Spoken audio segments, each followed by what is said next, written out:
makambo ya liboso eza ba vierge folle. Vierge folle ezali bato bakozala vivant ntango alevemi osalama.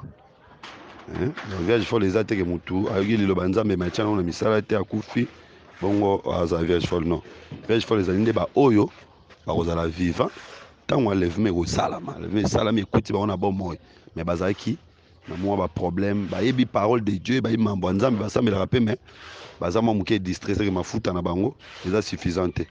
Ancien moment la bango nde bakotikala porte ekokangama, porte wana ekomi salle ya noce, ekomi le ciel d'enlèvement, bango batikali. Me baoyo bazobika lelo na via masumu azoya na église me azobika na via masumu, soki akufi carrément ame na ye eza perdi. Donc wana eza te totanga bango ba vierge folle. No vierge folle eza baoyo bakose retrouver vivant ntango enlèvement ekosalama, eza te baoyo bakokufa lelo. Mpona lelo mwana nzambe moponami nzambe olinga te akufa na eta mwa mabe, ata so akoti na distraction, soki mpenza mpe na liwa na ye nzambe aosalaka ake ase repentir akufa na eta mala moko mpe basini la seke moto aza eli eza ke moto mosu akoza azosambela azoteya me omonaka un temps boye akomi na ye otambola na mobulu apres akufi wana seke elingi olakisa ke azalaki na ye prédestiné te. moto azalaki prédestiné ata aza na mobulu avant akufa ozonga na nzela, omoko basini wana yango wana. Alors eloko mosusu mpe ezali oyo biso tofo tonota mpe souveraineté ya nzambe. Biso lokwa bato omonaka moto oyo mpenza okeli feloma ya nzambe na kati ya secret na ye ta mosu moto wana na motema na serpentari biso toyebi te. Tokobe biso ba oyo mpenza nde eza bakomona nzambe me na kati ya secret ya nzambe toyebi te, ta mosu akose comporter mpe mabe en coulisse toyebi mpe te. Donc bref likambo ya ciel ya vie éternelle to mpe ya destruction éternelle eza na mpenza na kati ya secret ya nzambe.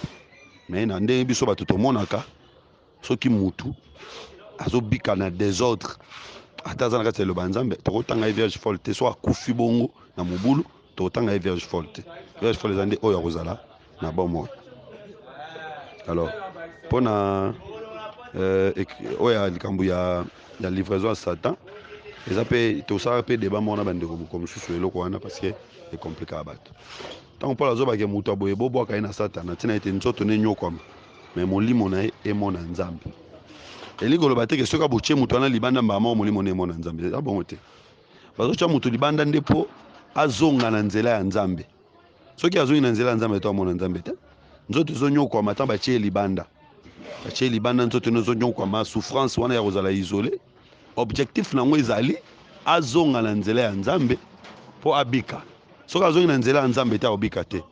wana na kopesa exemple ya balepre na ancienne alliance, ya balepre même Adam mpe soki moto aza na lepre baza kobimisa libanda baozongisa ye kaka pamba bongo te, baozongisa ye so abiki, so abiki te azonga te. donc ntina baotya moto alekar eza mpo maladi ne wana ekontamine bato mosusu te, maladi ne wana emata te, évolue te, kostope évolution ya maladi wana mpe koluka guérison na ye. ntango akobika nde sacrificateur azongisa omonaka sacrificateur fo akendaka kotala ye alanda révolution na ye mpo abika. donc moto so baexcommunie batie libanda il faut basala nzambe balandelaka évolution na ye mpo soko abiki bazongisa ye, mpo so bosundoli ye bongo eza lokwa bosala eloko te. batiaka moto libanda te mpo baperdre ye, batiaka moto libanda mpo babikisa ye. donc baolandela évolution na ye ti ntango bamonaki abongi nde bakozongisa ye. donc bref tolobaki lobiko ya moto oyo balivre eza kaka te automatique. mpo nayoka mpe pasteur moko abranamisa te ya bonke ngai nde na boye soki nasali kaka kindumba bolivre ngai nakufi na excommunication mbala moko nakoti lola eza mal comprendre les écritures. donc penser ya paul eza ndenge wana te, anyokwama na nzoto molimo nebika, molimo ekobika seulement ntango akose repentir. objectif eza nde ndenge wana. kozwaka exemple ya balepre ekozala clairement tocomprendre na clarté. bon maintenant likambo ya un quart na un tiers.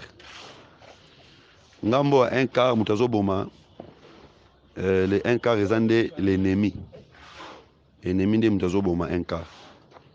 me ngambo kuna ya un tiers moto azobeta un tiers eza nde nzambe à travers batrompette. alors un quart elobelaka la bonne terre.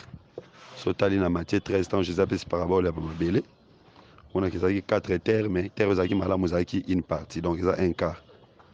elingi kolobaka ke l'ennemi ntango banda kobundisa nde la bonne terre, kobundisa bato oyo baza ya nzambe. nzoka na ntan wana bato oyo bazala ya nzambe ezala 144 000 il y a Israël na vierge folle bango ande bazabato nzambe l'ennemi a obundisa bango ande un quart.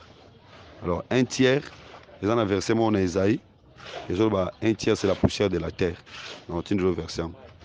Donc les wana so nzambe tanga robeta nzambe robeta la poussière de la terre robeta bato bazala charnel bato bazala attaché na mamba mokili. Donc la réponse au nyonso ozongo bien tango tanga livre na Apocalypse, livre scellé d'Apocalypse, n'explica ba mambo na nyonso tout okutango. On a ensemble na nzamba songa ke bazolo ba livre wana. Nanga na ozela suba ozui wana, bon on a chape ba homme suso na Lambert de Paris na kombo ndeko mwasi wana. Ake kozongo bongo atindelo nyonso zala. Merci. So écoute ndeko wana mwasi za apta ko epe ko edenga ba mara mususu na niveau Paris parce que bato baza tellement ebele ba osenga biloko na Europe alors pourquoi faciliter au tinda na Paris ezalaka ce bilo comme na Paris trouver notre travail anaye cause a permis pour bande de trésor baza vraiment occupé ba sala nzambe mingi baza na Paris wana mais au moins ka ke bato baza penza na bolingo te au sala musala ya musali mususu donc au moins ka so otinda ba livre au moins ebungi ba négligence yango na stopaki na ngo tinda mais bato baza ebele ba osenga ngo partout alors à partir Europe possibilité au tinda ngo na ba poste ezali net ko za frère moi aux États-Unis atindelenga pe mbongo natindele ba livre. Alors awa eza passé mais à partir à Europe possibilité de na poste ezali mais ndeko moi na trésor za pe moi nanga mais azara moi na pese ba charge on était pas vraiment occupé. Bon merci beaucoup papa. Marambo ya liboso za ba vierge folle. Vierge folle ezali bato ba ozala vivant tant enlever mais au salama. Vierge folle ezate ke mutu ayoki lilo banzambe machana na misala te akufi bongo aza vierge folle non. Vierge folle ezali nde ba oyo ba ozala vivant tant enlever mais au salama. Le salama écoute ba on a bon moi mais bazaki na moi ba problème ba yebi parole de Dieu ba imambo nzambe ba sambela rapé mais baza mo muke distressé ke mafuta na bango eza suffisante. En ce moment là bango nde ba ko tikala.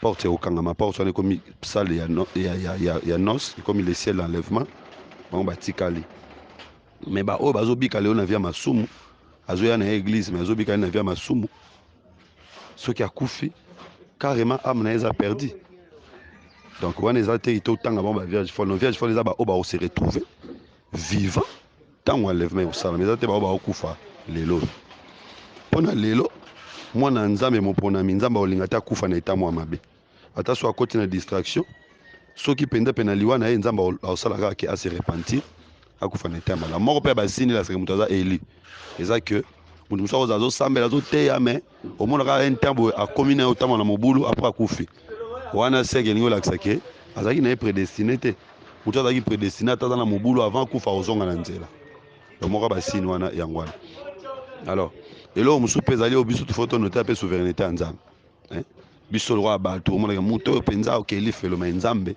na kati ya secret na ye ta mosusu moto wana na motema na serpentaki biso toyebi te tokobe biso ba oyo mpenza nde eza bakomona nzambe mais na kati ya secret ya nzambe toyebi te ta mosusu azako se comporte mpe mabe en coulisse toyebi mpe te donc bref likambo ya ciel ya vie éternelle to mpe ya destruction éternelle eza na mpenza na kati ya secret ya nzambe mais na ndenge biso bato tomonaka soki mutu azobika na désordre ata aza na kati ya eloba nzambe tokotanga ye vierge folle te so akufi bongo na mobulu tokotanga ye vierge folle te vierge folle eza nde oyo akozala na bomoi alors mpona oyo ya likambo ya livraison ya satan eza mpe tosala mpe débat moko na bandeko moko mosusu eloko wana parce que ekomplikaka bato ntango mpona azobake moto aboye bobwaka ye na satana ntina ete nzoto ne enyokwama mais molimo na ye emona nzambe elingi koloba te ke soki abotie moto wana libanda mbala moko molimo na emona nzambe eza bongo te bazotya moto libanda nde mpo